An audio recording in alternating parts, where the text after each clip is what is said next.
എന്റെ ഗുരുവായൂരപ്പാ, ഇതാരായി വന്നിരിക്കുന്നേ? നമസ്കാരം. നമസ്കാരം. നമസ്കാരം. നമസ്കാരം. ആ വാടാ മക്കളെ. ദാദാ, ഇദ്ദേഹത്തെ മനസ്സിലായല്ലേ? ഇവിടുത്തെ തഹസീൽദാര ബാലഗോപാലമേനോ. നമസ്കാരം. ഇവൻ രാജൻ തമ്പി, മൂത്ത മകനാ. കൊച്ചിയിലെ ബാറുകളും ഹോട്ടലും ഒക്കെ ഇവന്റെ മേൽനോട്ടത്തിലാ. ഇതെന്റെ മരുമകനാ മനോജ് വർമ്മ. രണ്ടാമത്തെ മകള് രാധാമണിയുടെ ഭർത്താവാ. ഇവനാണ് ഇവിടുത്തെയും പീരുമേട്ടിലെ എസ്റ്റേറ്റ് കാര്യങ്ങളൊക്കെ നോക്കി നടത്തുന്നത്. അപ്പൊ ഇളയ മോനാണ് പോലീസില്. അതെ. മൂന്നാമത്തവൻ ഹരിഹരൻ തമ്പി.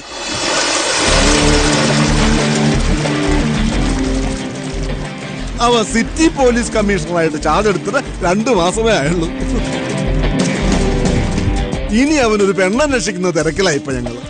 എന്റെ മോനായതുകൊണ്ട് പറയല്ലോ കേട്ടോ, ഒരു ദുസ്വഭാവവും ഇല്ല, വലിക്കില്ല, കുടിക്കുകയില്ല. പിന്നെ വേറൊരു കാര്യം, 10 പൈസ പോലും കൈക്കൂലി വാങ്ങുക. സത്യം പറയാലോ, എനിക്കൊരു മോൾ ഉണ്ടായിരുന്നെ ഞാൻ കെട്ടിച്ചു കൊടുത്തേനെ. സാറിനെ കൊണ്ട് ഫിനിഷ് ചെയ്താട്ടെ. എന്നാ പിന്നെ നേരം കളയാൻ നമുക്ക് ആ സ്ഥലമൊന്നും കണ്ടിട്ടില്ല.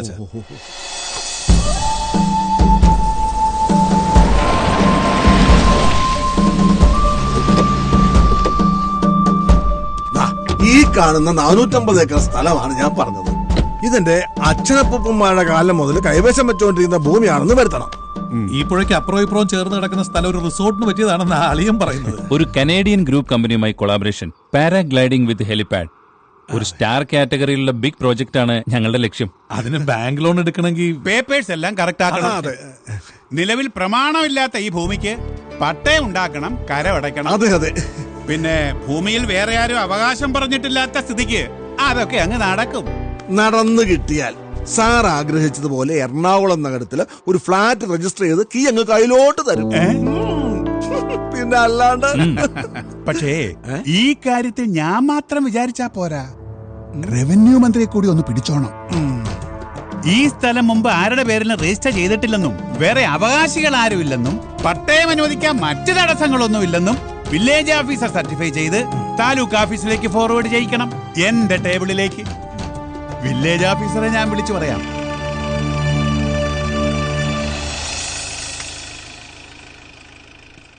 ഇല്ല സാർ, പറഞ്ഞു കേട്ടിടത്തോളം ഇത് രാജഭരണകാലത്ത് കൈമറിഞ്ഞു പോയ ഭൂമിയാണ്.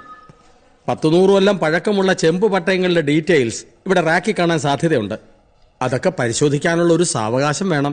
പഴയത് തിരഞ്ഞെടുക്കാനൊന്നും മെനക്കെടണ്ട. ആ ഭൂമിയിൽ വേറെ അവകാശികളില്ലെന്നുള്ള ഒരു സർട്ടിഫിക്കറ്റ് എന്റെ ഓഫീസിലേക്ക് ഫോർവേഡ് ചെയ്താൽ മാത്രം മതി. ഞാൻ നോക്കട്ടെ സാർ.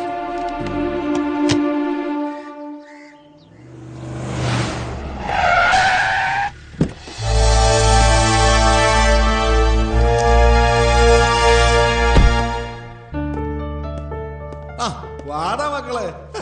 ഇവനാ ഇളയവൻ ഹരിഹരൻ തമ്പി, ബാലഗോപാലൻ സാർ, തഹസീൽദാരാ മൂന്നാറിലെ. ഇവിടെ അടുത്തുണ്ടായിരുന്ന ഒരു സ്പിരിറ്റ് ട്രേഡ് ആയിട്ട് അപ്പോഴച്ഛൻ വിളിച്ചത് ഗസ്റ്റ് ഹൗസിലുണ്ടെന്ന് പറഞ്ഞു. ഇരിക്കൂ സാർ. താങ്ക് യു ചേട്ടാ. ചേട്ടാ, അതെ, ജീപ്പിലൊരു 5 lakhs ഇരിപ്പുണ്ട്. ഇന്ന് റെഡി ചെയ്യപ്പോ കിട്ടിയതാ. അച്ഛനെ അഭിഷേക്. അപ്പൊ സാർ കാണാം. വില്ലേജ് ഓഫീസറാ. ഹലോ സാർ, ഞാൻ തോമസ് പാലമറ്റം. താനത് ഫോർവേഡ് ചെയ്തു അല്ലേ? ഇല്ല സാർ, ചില പഴയകാല ഫയലുകൾ പരിശോധിച്ചപ്പോൾ ആ ഭൂമിയെ സംബന്ധിച്ച ചില രേഖകളും പ്രമാണങ്ങളും കിട്ടി. എടോ, തന്നോട് ഞാൻ പറഞ്ഞതല്ലേ അതൊന്നും തപ്പിയെടുക്കണ്ടായിരുന്നു. എന്താണോ തന്റെ നാക്കിറങ്ങിപ്പോയത്? സാർ, കുമാരൻ തമ്പിയുടേതെന്ന് പറയപ്പെടുന്ന 450 ഏക്കറിന് പട്ടയം അനുവദിച്ചു നൽകാൻ ചില പ്രശ്നങ്ങളുണ്ട്. എന്തു പ്രശ്നം? സാർ, റെക്കോർഡ് പ്രകാരം സാറ് പറഞ്ഞ സ്ഥലം പള്ളി പണിയാനും പള്ളിക്കൂടം കെട്ടാനും അനാഥ മന്ദിരത്തിനുമായി അന്നത്തെ മഹാരാജാവ് വലിയ കോയി തമ്പുരാൻ ക്രിസ്ത്യൻ മിഷണറിമാർക്ക് പതിച്ചു കൊടുത്ത 750 ഏക്കറിൽ പെട്ടതാണ്. ഇവിടുത്തെ വലിയ പള്ളിയോട് ചേർന്ന് കിടക്കുന്ന ആ 450 ഏക്കർ സ്ഥലം പള്ളി വക തന്നെയാണ്. എടോ, 100-100 കൊല്ലം മുമ്പുള്ള കാര്യങ്ങളൊക്കെ നമ്മൾ എന്തിനാടോ നോക്കുന്നേ? പള്ളിക്കാർക്ക് പോലും അറിയാത്ത കാര്യം നമ്മൾ എന്തിനാടോ കുത്തിപ്പൊക്കുന്നേ? ലാൻഡ് അസൈൻമെന്റ്, അതായത് എതിർ കൈവശ കാലഹരണ നിയമപ്രകാരം ഇപ്പറയുന്ന കുമാരൻ തമ്പിയുടെ പേരിൽ പട്ടയം ലഭിക്കാൻ ആവശ്യമായ എല്ലാ രേഖകളും അയാളുടെ കയ്യിലുണ്ട്. അതെല്ലാം അവരുണ്ടാക്കിയ വ്യാജരേഖകളായിരിക്കും. അത് തെളിയിക്കാനുള്ള ഒറിജിനൽ നമ്മുടെ അടുത്തുണ്ട്. താനതങ്ങ് കത്തിച്ച് കളഞ്ഞേക്കടോ, പ്രശ്നം തീർന്നില്ലേ? ചക്രം കൊടുക്കാവെന്ന് പറ. താനൊന്ന് കണ്ണടച്ച ഇപ്പൊ ലക്ഷങ്ങൾ തന്റെ കൈവെള്ളയിലെത്തും. വേണ്ട സാർ, അഴിമതിക്ക് കൂട്ടിവെക്കാൻ എനിക്കാവില്ല. വില്ലേജ് ഓഫീസർ ഇടഞ്ഞിരിക്കാതെ അഭിസാറേ. അയ്യാറുടെ പക്കലുള്ള രേഖകൾ നമുക്ക് ദോഷം ചെയ്യും. അങ്ങനെ ഒരു രേഖയോ പ്രമാണമോ അങ്ങയുടെ കയ്യിലുണ്ടെങ്കിൽ അതിന്റെ ആയസ് ഒരു ഒറ്റ ദിവസം മാത്രം. പിന്നെ ആ പഴയ ചരിത്രം കുത്തിപ്പൊക്കാൻ ഒരു തെളിവും അവശേഷിക്കത്തില്ല. കുന്നേ കുമാരൻ തമ്പി പറയുന്നേ.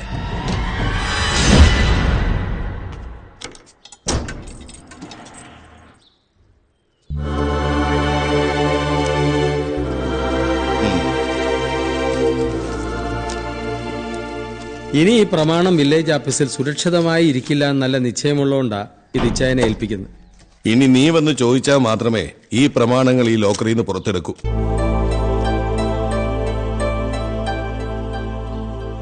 തൽക്കാലം ഇത് ആരും അറിയണ്ട. മനസ്സിലായി. പള്ളിക്ക് കിട്ടേണ്ട സ്ഥലം പള്ളിക്ക് തന്നെ കിട്ടണം. ഞാൻ ഇറങ്ങാ. ഇരുട്ടുന്നതിന് മുമ്പ് മൂന്നാറിലെത്തണം. നീ സൂക്ഷിക്കണം. നിന്നെ സ്വാധീനിക്കാൻ കഴിഞ്ഞില്ലെങ്കിൽ അപായപ്പെടുത്താൻ നോക്കും. മനസ്സാക്ഷിയില്ലാത്ത വർഗമാ. അതിനെന്നെ കണ്ടു കിട്ടിയിട്ട് വേണ്ടേ? ഞാൻ 2 മാസത്തെ ലീവ് എടുത്തിരിക്കുക. നാളെ അതിരാവിലെ വേളാങ്കണ്ണിക്ക് തിരിക്കും. വഴിപാട് കടകൾ ഒരുപാട് ബാക്കിയുണ്ട്. 1 മാസത്തെ ധ്യാനവും കൂട്ടണം. വരട്ടെ അച്ഛാ. ശരി.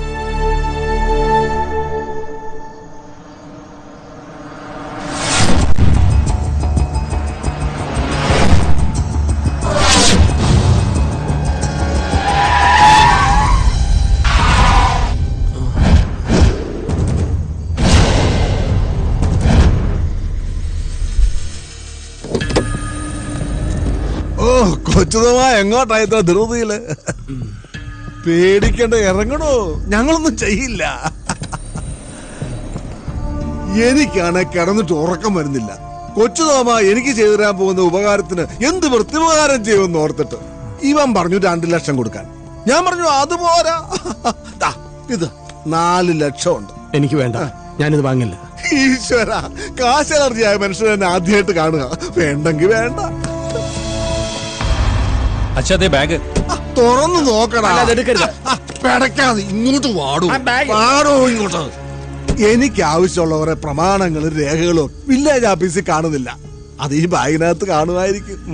അതിലെന്തൊക്കെ വകുപ്പുകളാണ് കെണിച്ചു വെച്ചിരിക്കുന്ന അറിയാൻ ചെറിയൊരു ആഗ്രഹം, അത്രേ ഉള്ളൂ. ഇതിൽ പ്രമാണമില്ല, ഫോട്ടോസ്റ്റാറ്റാ. ഞങ്ങൾക്ക് വേണ്ടത് ഫോട്ടോസ്റ്റാറ്റ് അല്ല, ഒറിജിനൽ പ്രമാണങ്ങളാ. അതവിടെ. അതെന്റെ കയ്യിലില്ല. തന്റെ കയ്യിലില്ലേ? ഇത് കണ്ടോ, പണ്ട് കള്ള് ഷാപ്പിൽ എടുത്തു കൊടുക്കാൻ നിന്നപ്പോ തുടങ്ങിയ ഏർപ്പാടാ. ഞാൻ കുത്തും എന്ന് പറഞ്ഞ് പേടിപ്പിക്കാറില്ല. കുത്തിയ ശേഷമാണ് എന്റെ ഭീഷണി. ഇതുപോലെ പെട്ടെന്ന് ആശുപത്രിയിൽ എത്തിച്ചാ നീ രക്ഷപ്പെടും. ജീവൻ വേണമെങ്കിൽ വേഗം പറഞ്ഞു. എന്റെ ജീവൻ പോയാലും നിനക്കത് കിട്ടില്ല. പള്ളിയുടെ സ്ഥലം പള്ളിക്ക് തന്നെ.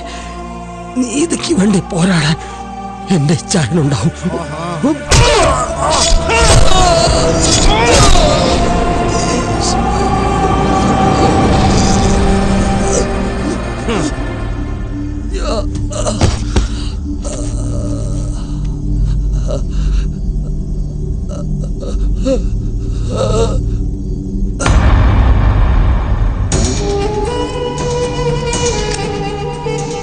മോനെ രാജാ, ഇവന്റെ ബോഡി കാറിലിട്ട് എസ്റ്റേറ്റിലേക്ക് കൊണ്ടുപോകും. ശരി അച്ഛാ. മക്കളെ, ആ ക്രെയിൻ മുരുകനെ വിളിച്ച് കാറോടെ ഇവനെ എസ്റ്റേറ്റിലെ ചതുപ്പിലേക്ക് പൂഴ്ത്ത്.